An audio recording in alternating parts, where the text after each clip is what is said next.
আজ আমরা কিছু অ্যাডভান্স ইংলিশ শিখব, যেগুলো আমাদের প্রতিদিনই ব্যবহার করতে হয়।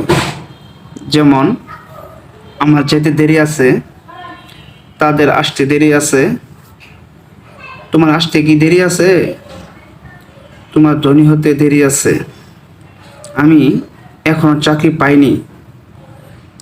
এ ধরনের যত ইংলিশ সেন্টেন্স আছে, আপনি মাত্র একটি স্ট্রাকচারের মাধ্যমে মেক করতে পারবেন। সো যারা আমার এই ভিডিওটি এখনো লাইক করেননি, অবশ্যই একটি লাইক দিন। চলুন আমরা স্ট্রাকচারটি দেখে নিই।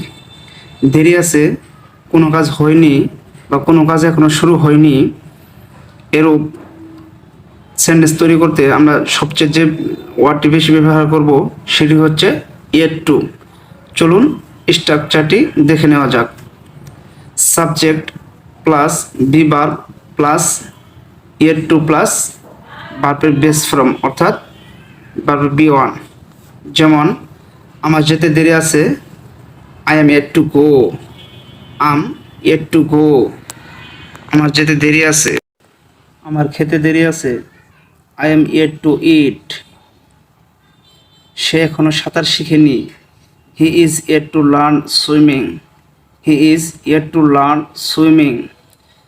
আমি এখনো চাকরি পাইনি, I am yet to get a job, I am yet to get a job. আমি এখনো চাকরি পাইনি। চলুন কিছু প্রশ্নবোধক সেন্টেন্স দেখা যাক। তোমার কি যেতে দেরি আছে, are you yet to go, are you yet to go. তাদের কি আসতে দেরি আছে, are they yet to come, are they yet to come. কোনো কিছু হতে দেরি আছে বা কোনো কিছু এখনো হয়নি, এরূপ সেন্টেন্স গঠন করতে আমরা ইয়েট টু বি ব্যবহার করব। তাহলে চলুন স্ট্রাকচারটি দেখে নেওয়া যাক। প্রথমে subject plus be verb plus yet to be plus noun অথবা অ্যাডজেক্টিভ। চলুন কিছু উদাহরণের মাধ্যমে ক্লিয়ার হওয়া যাক। যেমন, আমার ভালো শিক্ষক হতে দেরি আছে, I am yet to be good teacher, I am yet to be good teacher. আমার ভালো শিক্ষক হতে দেরি আছে, সে ভালো ছাত্র হতে দেরি আছে, হি is yet to be good student, he is yet to be good student.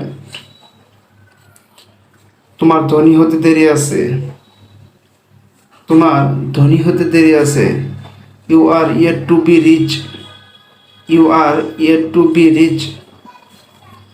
তার মা হতে দেরি নেই, she is not yet to be mother, she is not yet to be mother. তার মা হতে দেরি নেই। সো গাইস, ক্লাসটি যদি ভালো লেগে থাকে তাহলে অবশ্যই আমার চ্যানেলটি সাবস্ক্রাইব করে দিন এবং অবশ্যই লাইক দিতে বলবেন না। সো দেখা হবে পরবর্তী কোনো ভিডিওতে। Be care, be safe.